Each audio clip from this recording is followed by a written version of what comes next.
انہوں نے کہا ہے کہ تم اس وقت گھر سے نکلا کرو جب تمام بستی والے محو خواب ہوں، کوئی تجھے دیکھنے والا نہ ہو۔ میرے بابا میرے بے پناہ حسن سے خوف زدہ ہیں۔ انہیں معلوم ہے کہ اگر کسی نے مجھے دیکھ لیا تو پھر وہ ہمارے گھر کے چکر لگانا شروع کر دے گا، جیسا کہ آپ لگاتے ہیں۔ میں اس کی بات پر حیران رہ گیا اور خوش بھی ہوا کہ اس کی سوچیں اور میری سوچیں پوری طرح عکاسی کرتی ہیں۔ میں بھی یہی چاہتا تھا کہ اسے میرے علاوہ کوئی دوسرا نہ دیکھے، اور اس کی بھی خواہش تھی کہ وہ کسی اور کو دکھائی نہ دے۔ ویسے بھی میری جان، اندھیروں ویرانوں سے خوف کیسا؟ خوف تو دلوں میں ہوتا ہے، اندھیرے انسان کو کچھ نہیں کہتے۔ میں نے تمہیں اس لیے منتخب کیا ہے کہ تم بھی ویرانوں اندھیروں سے خوفزدہ نہیں ہوتے۔ مجھے کمزور دل انسان اچھے نہیں لگتے۔ میری خواہش تھی کہ میں اسے اپناؤں، اسے محبت دوں جو اندھیروں میں آگے ہی آگے بڑھا جائے۔ اس نے سچ کہا تھا، واقعی مجھے ویرانے سنسانے اندھیرے خوفزدہ نہیں کر سکے تھے۔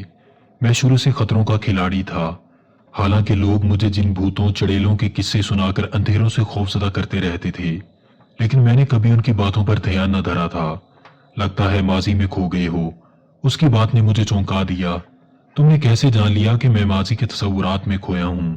میری بات پر وہ مسکرا دی اور بولی، میرے بابا نہ ہاتھ شناس ہیں نہ چہرہ شناس، بلکہ وہ انسان کی سانسوں کی گونج سن کر بتا دیتے ہیں کہ اس کے دل میں کیا ہے، اور بابا نے اپنے علم کا کچھ حصہ مجھے بھی دیا ہے۔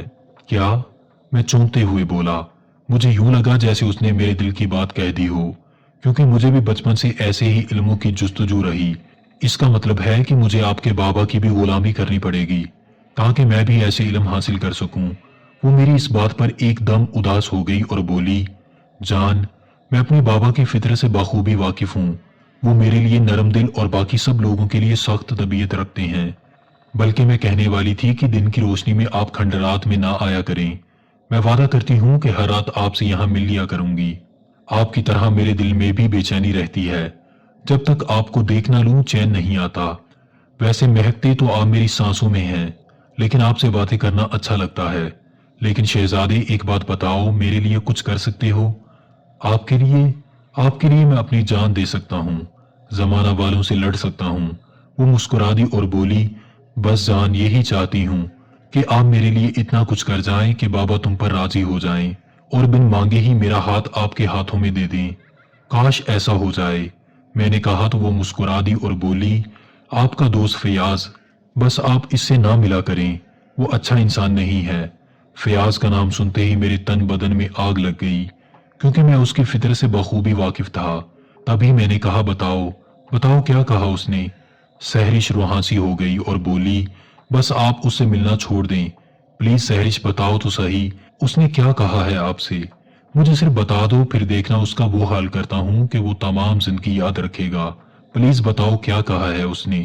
میں غصے سے تپتے ہوئے بولا، کل شب میں یہاں تمہارا انتظار کر رہی تھی کہ وہ کہیں سے چلا آیا، مجھے تنہا دیکھ کر اس کی آنکھوں میں ہوش بھر آئی۔ چھی بری شکل والا۔ میں نے اس کے منہ پر تماچا دے مارا، لیکن وہ نہایت بے غیرت ثابت ہوا۔ دھمکیاں دے کر گیا تھا کہ اس تھپڑ کا بدلہ ایسا لوں گا کہ تم اپنے آپ کو بھی منہ نہ دکھا سکو گی۔ سہرش کی باتوں نے میرے دماغ میں تیش بھر دیا۔ میں چیخا، اس کی یہ جرت، اس کا ایسا حال کروں گا کہ یاد کرے گا۔ نہیں جان، نہیں، آپ اسے کچھ نہ کہنا، خواہ مخواہ دشمنی پڑ جائے گی، بس اس سے کنارہ کشی اختیار کر لیں۔ نہیں سہرش، نہیں، میری خاموشی سے وہ فائدہ اٹھا سکتا ہے اور تمہیں کوئی نقصان پہنچا سکتا ہے۔ میری بات سن کر وہ مسکرائی اور بولی، شہزادے، اب میں جان گئی ہوں کہ میرا انتخاب غلط نہ تھا۔ میں نے کسی جرت مند انسان سے محبت کی ہے، بہادر انسان کو چاہا ہے۔ اگر تم نے فیاض کو سبق سکھانا ہی ہے تو پھر تم اس کا قتل کر دو۔ کیا؟ سہرش کی بات پر میں لرزا۔ ہاں، میں نہیں چاہتی کہ اس کے درندے نما پنجے میری گردن تک پہنچیں۔ مجھے اپنی سانسیں بہت پیاری ہیں، میں تمہارے لیے جینا چاہتی ہوں۔ وہ بات کرتے کرتے سسک کر رو پڑی۔ ٹھیک ہے، ایسا ہی ہوگا۔ تمہیں میں نے کہا ہے نا کہ میں تمہارے پیار میں بہت آگے نکل جاؤں گا، سو یہ کام میرے لیے اتنا اہم نہیں۔ اس ذلیل کو اب جینے کا کوئی حق نہیں ہے۔ اچھا جان، اب میں چلتی ہوں۔ اتنی دیر میں کبھی بھی باہر نہیں رہی، بس تمہارے پیار نے مجھے روکے رکھا۔ سوچتی ہوں کتنی قسمت والی ہوں کہ تم میری زندگی میں آئے، ورنہ شاید زندگی تنہائیوں کی نظر ہو جاتی۔ کبھی کبھی تنہائیاں مجھے ڈسنے لگتی ہیں، اپنے آپ سے بھی بیزار ہونے لگتی ہوں۔ آئینہ کے سامنے کھڑے ہو کر اپنی حسین جوانی دیکھ کر سوچا کرتی تھی کہ مجھے چاہنے والا کیوں نہیں ملتا۔ کوئی ایسا شخص جو میری اتنی تعریف کرے، میں نازاں ہو سکوں کہ واقعی میں بہت حسین ہوں، بہت دلکش ہوں۔ اتنا کہہ کر اس نے اپنا آنچل لہرایا اور پگ ڈنڈیوں پر چلنے لگی۔ میں اس کا پیار دل میں لیے اور فیاض کے لیے آتشی انتقام لیے واپس چل پڑا۔ گلی کی نکڑ پر پہنچا ہی تھا کہ مجھے ایک دل خراش چینخ سنائی دی۔ میں تڑپ سا گیا۔ یہ چینخ سحرش کی ہی تھی۔ راحت، یہ الفاظ لہراتے ہوئے میرے کانوں تک پہنچے۔ میں پاگلوں کی طرح واپس بھاگ پڑا۔ کھیتوں کو چیرتا ہوا قبرستان جا پہنچا۔ وہ قبرستان میں بے ہوش ملی۔ ایک قبر کے ساتھ خون میں لت پت تھی۔ سر سے فواروں کی مانند خون بہہ رہا تھا۔ سحرش، سحرش، میں نے تڑپتے ہوئے اسے تھام لیا اور اسے ہوش میں لانے لگا۔ میرے گلے میں مفلر تھا۔ میں نے اس مفلر سے اس کا سر باندھ دیا۔ بہتا خون رکنے لگا اور پھر اسے ہوش دلوانے لگا۔ اس نے دھیرے دھیرے اپنی آنکھیں کھول دی، حسرت بھری نظریں میرے چہرے پر ڈالیں۔ اس کے لب کپ کپائے، آواز لہرانے لگی، جان، جان، وہ یہاں ہی چھپا ہوا ہے۔ کون؟ کون؟ بتاؤ کون؟ میں نے آگ کی تپش نظروں میں لاتے ہوئے کہا، وہی آپ کا گھٹیا سوچوں والا دوست۔ سحرش کی زبانی فیاض کا نام سن کر میں آگ بگولا ہو گیا اور چیختے ہوئے بولا، میں اس بے غیرت اور ذلیل انسان کو نہیں چھوڑوں گا۔ کہاں چھپا ہے وہ؟ میں نے سحرش کو قبر کے قریب لٹایا اور قبرستان میں فیاض کی تلاش کرنے لگا۔ میں بالکل وحشی ہو چکا تھا۔ سر پر موت کا بھوت سوار تھا۔ میں چیختے چیختے اسے پکارتا جا رہا تھا کہ باہر نکل ڈرپوک انسان، چھپ بیٹھا ہے، باہر نکل، تیرے جسم کے ٹکڑے نہ کر دوں تب کہنا۔ میں نے اس کو تلاش کرتے کرتے پورا قبرستان چھان مارا، لیکن وہ مجھے کہیں بھی دکھائی نہ دیا۔ تب میں دوبارہ سحرش کے پاس آیا۔ وہ درد شدت سے کراہ اور سسک رہی تھی۔ میں نے اسے حوصلہ دیا، تسلیاں دیں اور کہا، جب تک میں اس خبیث انسان کو قتل نہ کر دوں گا چین سے نہیں بیٹھوں گا۔ چلو آؤ، میں تمہیں تمہارے گھر چھوڑ آؤں۔ اتنا کہہ کر میں نے اسے اٹھایا اور کھنڈرات کی طرف لے گیا۔ میں نے دیکھا کہ وہاں چارپائی کا نام و نشان تک نہ تھا۔ دل کو ایک چوٹ سی لگی کہ میری جان نیچے زمین پر سوتی ہے۔ اس کا سر زیادہ نہ پھٹا تھا۔ اگر زیادہ پھٹ جاتا تو شاید زندگی ہار جاتی۔ میں مسلسل اسے دلاسے دیتا رہا کہ باہر سے قدموں کی آواز سنائی دی۔ اس نے آواز پہچان لی اور بولی، راحت، دوسرے کمرے میں چھپ جائیں، بابا آ گئے ہیں۔ اگر انہوں نے آپ کو دیکھ لیا تو قتل کر دیں گے۔ میں نے یہ سنا ہی تھا کہ دوسرے کمرے میں جا چھپا۔ ایک بھاری وجود والا انسان اندر کمرے میں آیا۔ سحرش نے سر پر دوپٹہ اوڑھ لیا۔ شاید وہ ظاہر نہیں ہونے دینا چاہتی تھی کہ اسے شدید چوٹ پہنچی ہے، بہت گھبرائی ہوئی ہو۔ ایک بھاری بھرکم آواز میرے کانوں سے ٹکرائی، چھت سے گر پڑی تھی۔ سحرش نے سفید جھوٹ بولا تھا۔ کیوں جاتی ہو چھت پر؟ کہا ہے کہ باہر گھوم پھر لیا کرو، لیکن تم میرا کہنا نہیں مانتی۔ اگر تمہیں کچھ ہو جائے تو؟ بابا اس کے سر کی چوٹ کو دیکھتے رہے اور سحرش کا دھیان میری طرف تھا۔ میں نے محسوس کیا کہ باتوں کے دوران مجھے نکل جانے کا اشارہ کر رہی تھی۔ میں گری دیوار سے ہوتا ہوا باہر نکلنے میں کامیاب ہو گیا، لیکن گھر نہ گیا، قبرستان میں ہی گھومتا رہا۔ میں جانتا تھا کہ فیاض یہیں کہیں چھپا ہوا ہے۔ رات بھر ایک ایک کونا دیکھ لیا، لیکن وہ نہ ملا۔ رات کے آخری پہر میں گھر چلا گیا۔ گھر میں مکمل سکون اور خاموشی تھی۔ میں بنا آہٹ کے اپنے کمرے میں چلا گیا۔ باقی کی رات سوچوں میں گزار دی۔ اس کا زخمی چہرہ بار بار میری نظروں کے سامنے گھومتا رہا۔ محبتوں بھری یہ رات اذیتوں میں بدل گئی۔ آتش انتقام سے میرا دماغ پگھلتا رہا۔ رات کا ایک ایک لمحہ چینخ چینخ کر فیاض کا قتل کرنے کو کہہ رہا تھا۔ میں وحشت میں ڈوبا تڑپتا رہا، صبح ہونے کا منتظر رہا۔ اس خبیث نے میری عزت پر ہاتھ ڈالا تھا، میرے پیار کو ختم کرنے کی کوشش کی تھی۔ میں اسے کسی بھی صورت میں زندہ نہیں چھوڑوں گا۔ رات نے کٹنا تھا سو کٹ گئی۔ صبح سویرے ہی میں فیاض کے گھر جا پہنچا اور دروازہ پر دستک دے ڈالی۔ اس نے دروازہ کھولا۔ میری آتشی آنکھوں کی تاب نہ لا کر جھیم سا گیا۔ راحت، کیا بات ہے؟ تمہارا چہرہ آگ کی طرح سرخ دکھائی دے رہا ہے۔ جی چاہا تھا کہ اس کا گریبان پکڑ کر گھسیٹتا ہوا اندر لے جاؤں اور بالکل اسی طرح اس کا سر پھوڑ دوں جس طرح اس نے میری سحرش کا پھوڑا تھا، لیکن برداشت سے کام لیا اور نہ چاہتے ہوئے بھی مسکرا دیا۔ ایک ڈراؤنا خواب دیکھا ہے میں نے مسکراتے ہوئے کہا، ایک بھیانک سائے کا ہاتھ اپنے گریبان تک پہنچتا دیکھا ہے۔ وہ مسکرا دیا۔ اف خدایا، تم نے تو اپنے چہرے پر اس قدر وحشت ٹپکا رکھی ہے جیسے وہ بھیانک سایہ میرا ہی تھا۔ بہرحال اپنا موڈ درست کرو ورنہ میں خوف سے بے ہوش ہو جاؤں گا۔